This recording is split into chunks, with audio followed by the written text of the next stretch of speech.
The truth about dismissive avoidant attachment. What you must know. Have you ever felt like there's an invisible wall between you and the kind of connection you wish you had? Maybe you're sitting right next to your partner, but you feel miles apart. Or you've been told you're emotionally unavailable, and you find yourself pulling away right when things are supposed to be getting good. If this sounds even a little bit familiar, you're in the right place. This feeling isn't some personal flaw.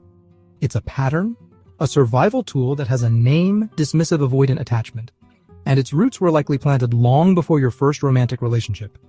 In this video, we're going to start taking down that invisible wall.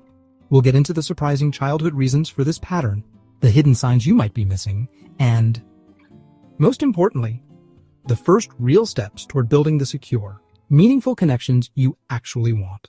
The what? Defining the invisible wall. So, what exactly is dismissive avoidant attachment? It's one of the insecure attachment styles first studied by psychologists John Bowlby and Mary Ainsworth. Think of it as your internal blueprint for relationships. For someone with a dismissive avoidant style, that blueprint basically says, to be safe, you must be independent. Counting on other people just leads to them letting you down or trying to control you, so you can only count on yourself. This isn't just about enjoying your alone time. It's a deep-seated strategy for getting through life. People with this attachment style often come across as super self-sufficient, confident, and always in control. They might be the friend who never asks for help, the partner who seems totally unfazed by emotional talks, or the coworker who's brilliant but keeps to themselves. They value freedom and autonomy more than anything, so when something threatens that independence, like real emotional intimacy or a partner's needs, it can feel like a trap. This gets confusing because, on the surface, they can be social, charming, and fun. The distance isn't about not liking people, it's a protective shield to dodge the vulnerability that comes with real closeness. They learned, usually at a very young age, to turn down the volume on their own needs for connection to shield themselves from being hurt or rejected.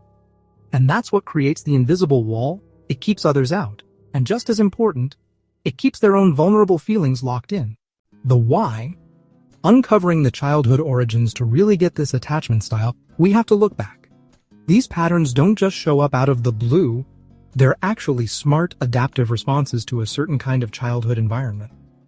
The foundation for dismissive avoidant attachment is often laid by caregivers who were emotionally unavailable or dismissive.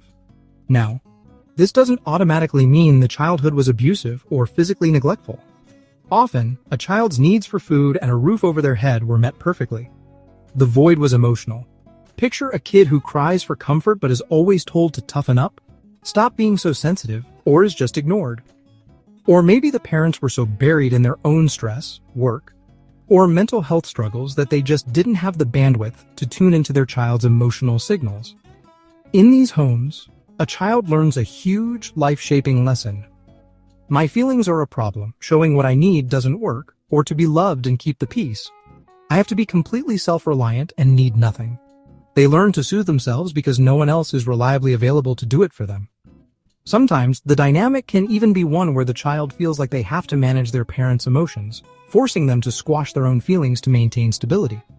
So that fierce independence you see in a dismissive avoidant adult, it wasn't born from strength, but from necessity. It was a brilliant survival strategy for a kid who had to become their own home base. They built that wall not to be difficult, but to protect the small, vulnerable child inside who learned that asking for comfort was either useless or risky.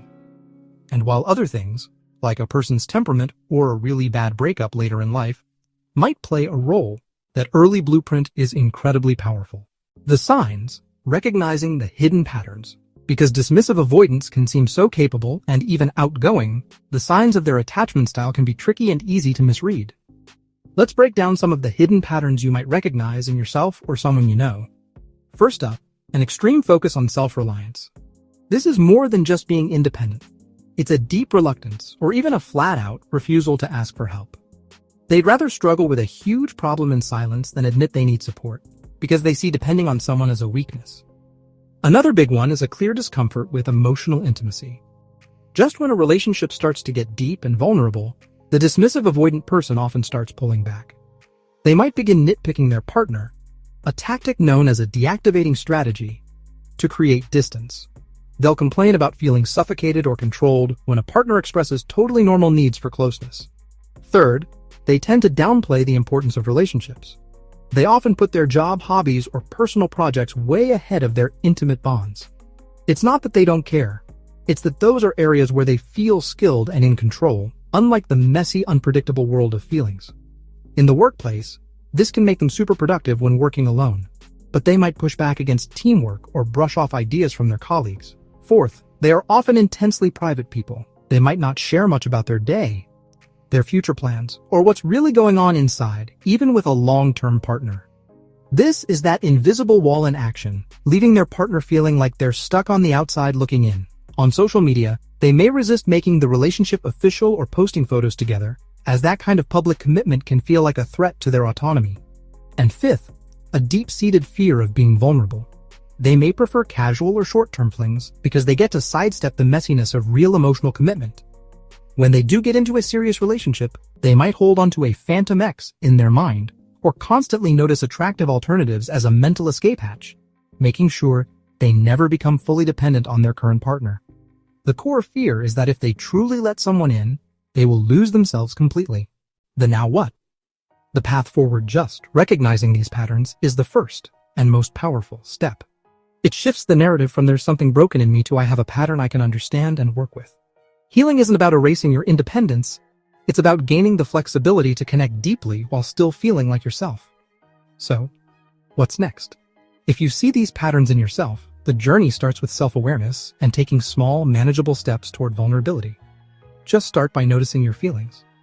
Dismissive avoidants are pros at emotional suppression. The first task is to simply notice what you're feeling without judging it. You could start a private journal and just name the emotions. I feel anxious. I feel trapped. I feel lonely.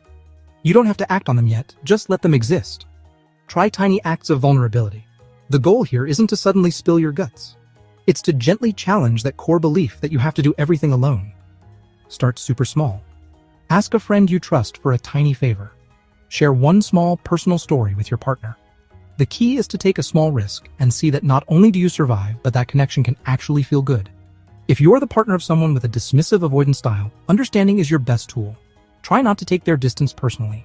This is the hardest part, but it's also the most important. Their withdrawal is almost always about their own fear, not about your worth.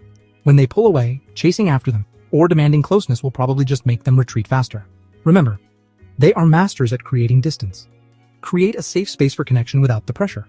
Instead of demanding a talk about our feelings, invite them to do things with you where connection can happen more naturally, side by side. Offer calm reassurance that you respect their need for space, but you are there for them.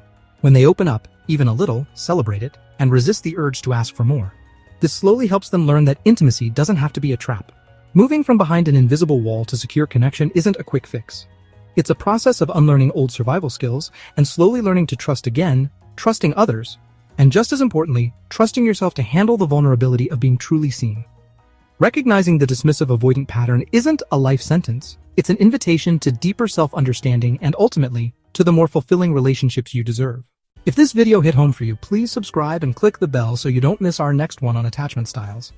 And I would love to hear from you in the comments, which part of this, the invisible wall, the childhood roots, or the hidden signs, was the biggest eye-opener for you. Sharing your experience can be a powerful step for you and for everyone else on this path.